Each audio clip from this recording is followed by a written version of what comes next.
자, 스웬스마일 하겠습니다. 최근에 윤 대통령이 계엄을 하면서 계엄 사유 중에 부정선거에 대한 의혹 규명이 들어있었습니다.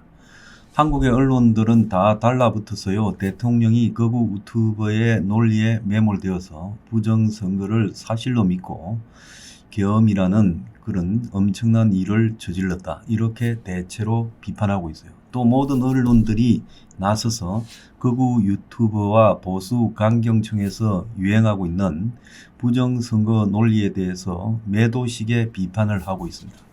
그런데 한국 정치사에서 부정선거를 가장 먼저 제기한 사람은 김어준입니다.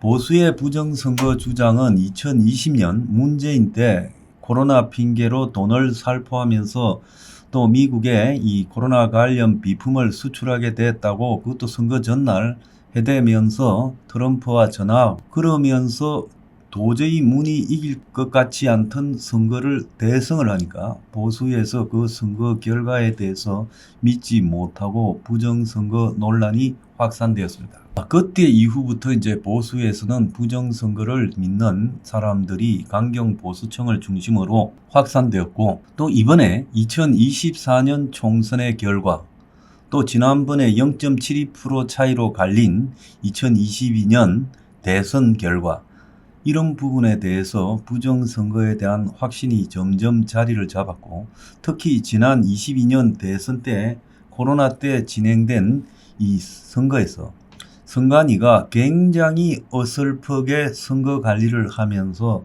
부정선거에 대해서 의혹을 자초한 바 있습니다. 특히 2024년 총선에서는 자유통일당의 개표 결과가 믿어지지 않는, 한 표도 안 나온 지역이 많으면서 그것이 도저히 있을 수 없는, 믿어지지 않는 결과로 나왔다라는 부분에서 자유통일당 측도 부정선거 규명에 앞장서고 있습니다. 그런데 보수가 현실을 부정해서 자기 확정 편향에 빠져서 부정선거를 주장하고 있는 것이냐? 자, 그건 그러지 않습니다. 부정선거의 원조는 김어준이고 이재명입니다. 한국 사람들이요, 이게 기억력이 좀 짧았어요. 지나간 일에 대해서 기억을 잘 못합니다. 자, 그래서 과거의 부정선거를 한국 사회에서 누가 제일 먼저 들고 나왔냐? 역사상 한 20년 내에 부정선거를 가장 먼저 들고 나온 사람은 이 낙곰수 멤버였던 김어준입니다. 김어준은 부정선거뿐만 아니라 온갖 부분의 음모론을 제기해왔죠. 여로부터 음모론을 시작해서 이번에 계엄에 한동훈 사살이라는 음모론까지 제기했습니다. 그래서 온갖 음모론이 김어준 발로 정치적 격변기마다 계속되어 왔어요. 한국의 대형 사고가 나도 김어준의 음모론이 항상 앞장을 섰습니다. 그래서 이 김어준이라는 자가 좌파 측면에 서서 여러 가지 음모론을 제기하면서 먹고 살아오고 그의 이 사회적 비중을 높여오고 장사도 해온 사람이에요. 그런 김어준이 이제 부정선거 음모론을 제기하게 됐는데, 그 시작은 2012년부터 시작되었습니다. 그때 2012년 대선에서 문재인이 패배하니까 김어준이가 부정선거 음모론을 제기했어요. 2012년 18대 대선에 지금 박근혜 후보가 100만 표도 더 차이 나게 문재인에 승리하니까 좌파에서는 지금 한국의 보수가 그렇듯 도저히 이 결과에 대해서 인정할 수가 없는 상황에 놓였어요.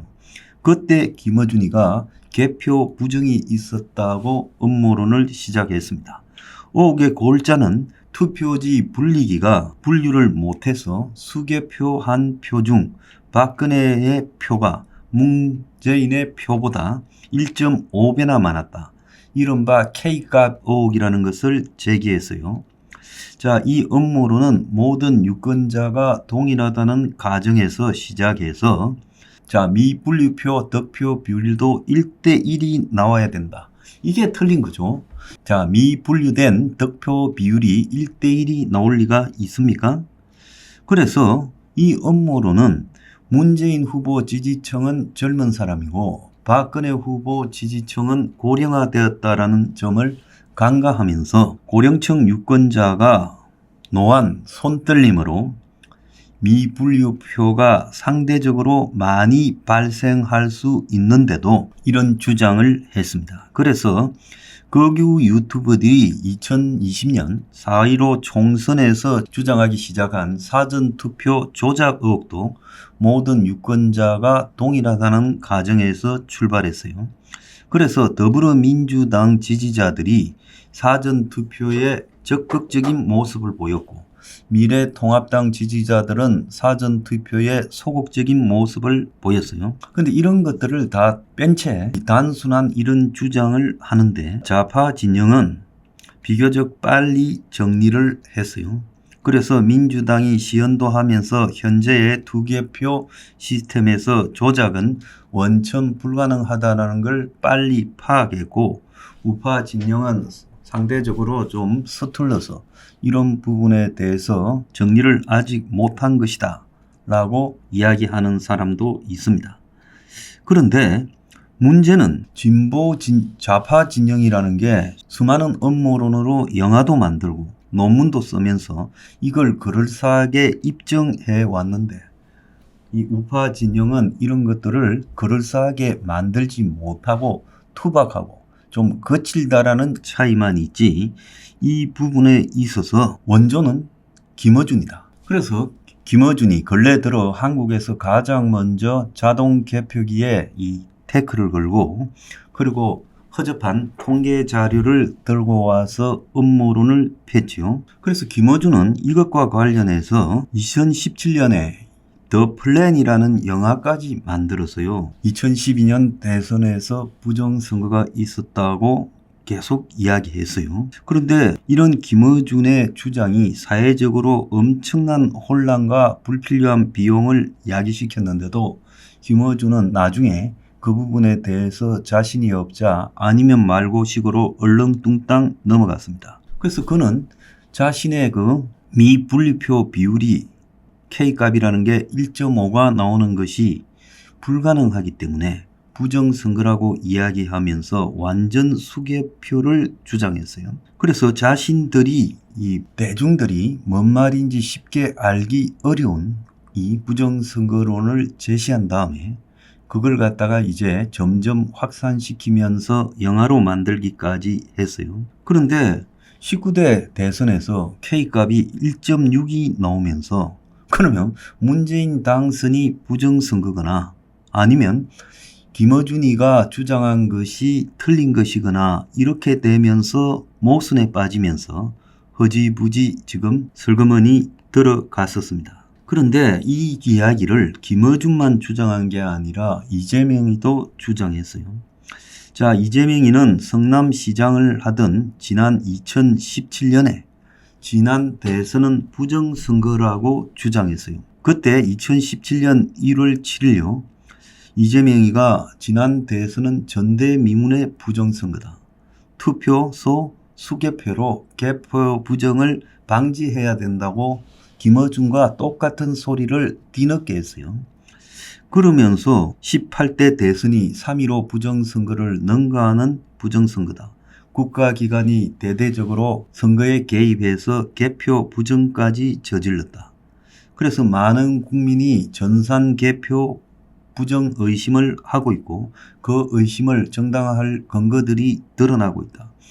그래서 투표소 수개표로 개표 부정을 원천 차단해야 된다고 말을 했어요. 그러면서 이 투표소 수개표를 해야 된다는 투쟁을 하고 있는 좌파 동지들을 응원한다고까지 하고, 연합뉴스와의 통화에서 이 수개표 법제화가 이루어져야 된다라고 말을 하며, 그동안에 이 부정선거에 대한, 부정개표에 대한 많은 의혹이 있었음에도 이것이 확인되지 않고 있다 그러고, 또 당시 좌파들이 걸었던 18대 대선 무효 소송이 대법원에 계류되어 있는데 자꾸 그 선고가 미루어지고 있다라고 말하며 신속 처리해라고 압박까지 했고요.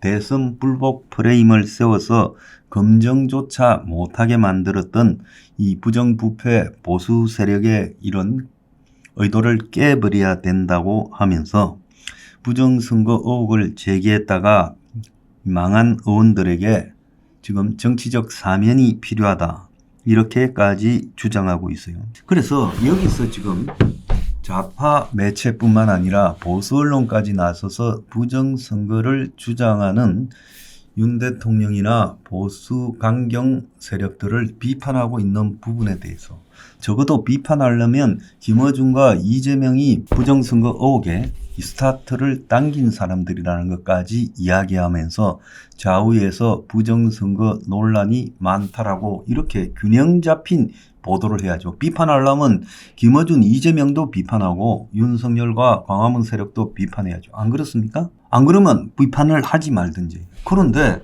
세월이 지났다 해가지고 김어준이하고 이재명이는 덮어버리고 지금 윤석열 대통령과 광화문 세력이, 강경 보수 세력이 그야말로 황당한 부정선거를 주장하고 극우 유튜버가 주장하고 있다고만 비판하고 있어요. 이 부분에 대해서 언론들은 역사에서 기억하고 싶은 부분만 기억합니까? 그래서 부정선거 의혹의 원조는 김어준과 이재명이다.